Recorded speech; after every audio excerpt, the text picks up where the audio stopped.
Picture this. It's 1971, Detroit. A worn-out 1969 Chevrolet Chevelle SS rolls up to a streetlight. Next to it sits a clean Plymouth with a 446-pack V8, making nearly 390 horsepower. The Plymouth driver glances at the Chevelle's primer spots and mismatched body panels. It doesn't look fast. It doesn't look special. When the light turns green, the Chevelle launches like it was shot from a cannon. Within seconds, the Plymouth is staring at disappearing taillights. The Chevelle's 396 engine was rated at 325 horsepower, far less than its competitors. Yet, for nearly 3 years, this car terrorized Michigan streets, defeating machines that had 50, sometimes 100 more horsepower. This wasn't luck. This was engineering. The man behind it was not a professional racer. He wasn't funded by a factory performance division.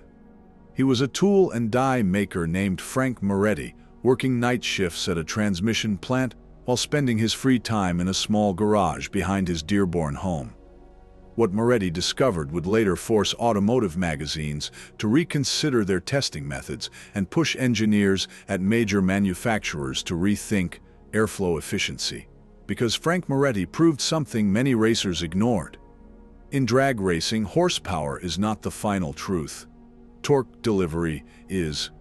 The story begins in 1969, the golden age of the muscle car war. Detroit was obsessed with horsepower numbers. Displacement ruled the market. Big engines were everywhere. 427s, 440, 454s, and high-compression V8s designed for speed.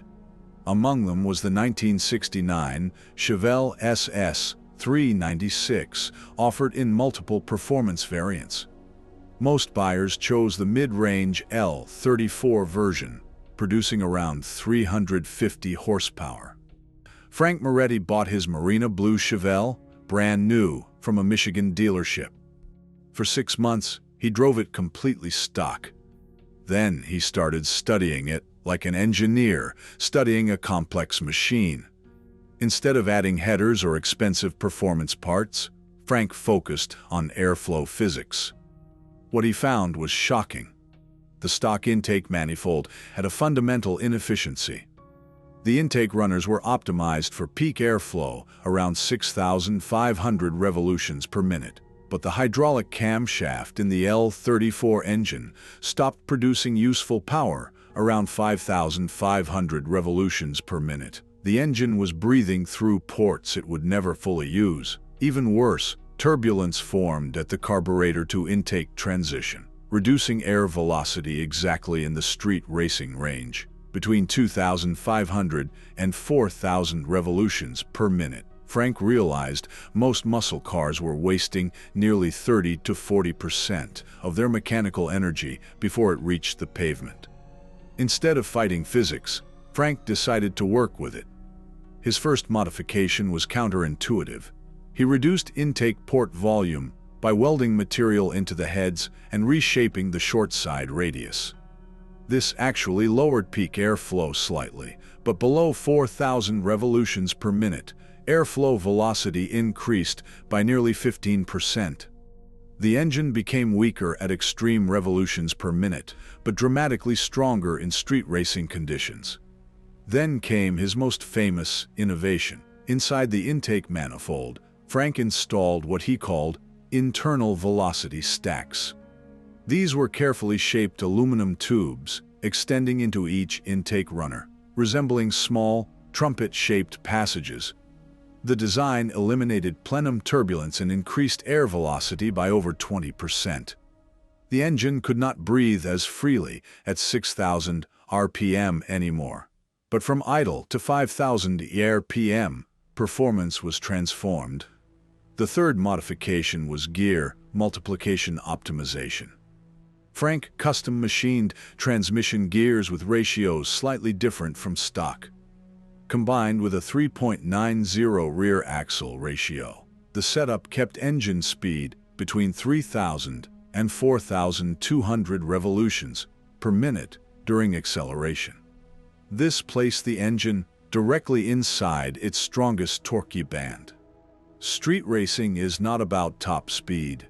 It is about acceleration area, the time required to reach 80 miles per hour. Frank calculated acceleration curves using calculus, measuring the area under performance graphs rather than focusing on peak horsepower. The result was astonishing. At Milan Dragway, the Chevelle ran consistent 12.9 second quarter mile times at about 108 miles per hour. Not the fastest trap speed, but incredibly quick acceleration through the first 1,000 feet. Competitors with larger engines sometimes trapped higher speeds but lost races because their acceleration curve was weaker early in the run. One famous street race happened on Telegraph Road in 1972. A Plymouth GTEX with a 440 engine challenged Frank's Chevelle. From a 30 miles per hour roll, Frank's car jumped ahead instantly. By 80 miles per hour, the Chevelle had 3 car lengths. The Plymouth driver suspected nitrous oxide. Frank opened the hood. There were no hidden systems, only the unusual intake manifold and internal velocity stacks. Hot Rod magazine eventually tested the car scientifically. The Chevelle produced only about 271 wheel horsepower. A competing LS 6454 Chevelle produced over 340 wheel horsepower. Yet Frank's car was nearly as quick in quarter-mile performance. The explanation was torque curve optimization. Frank's engine maintained approximately 300 pound-feet of wheel torque across a wide RPM range.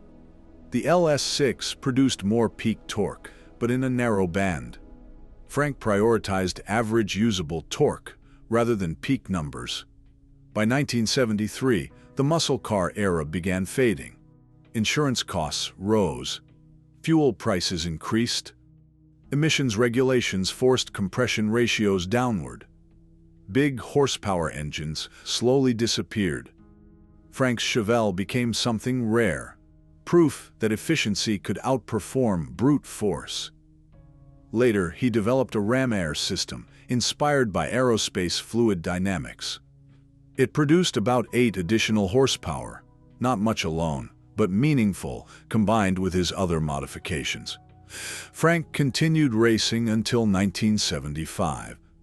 The original 396 short block remained largely unchanged. That durability itself was remarkable. In 1976, Frank joined Ford's Advanced Engineering Division, applying the same efficiency principles he had developed in his garage. After retiring, he preserved the Chevelle in storage. In 2018, his son donated the car to the GM Heritage Center. Frank never patented his designs. He believed racing secrets were meant for competition, not commercialization. His philosophy was simple. Performance was not about buying power. It was about understanding how systems worked. Today, modern automotive technology reflects many of Frank's ideas. Variable valve timing keeps engines operating inside optimal efficiency zones. Multi-speed transmissions maintain torque delivery during acceleration. These technologies solve the same problem Frank studied decades earlier. How do you extract maximum performance from available torque? The muscle car era is remembered for its excessive horsepower wars. But Frank Moretti's story represents something deeper. American engineering is not only about size or power. It is about creativity, mathematics, and determination. A working man with simple tools changed how people thought about performance. His Chevelle proved that intelligence can compete with money. And sometimes, the smallest modification can create the biggest impact. Because in racing, it is not about what you have. It is about how you use it. If you enjoyed this video or want to see more like this, subscribe to our channel and press the bell icon. Thanks for watching.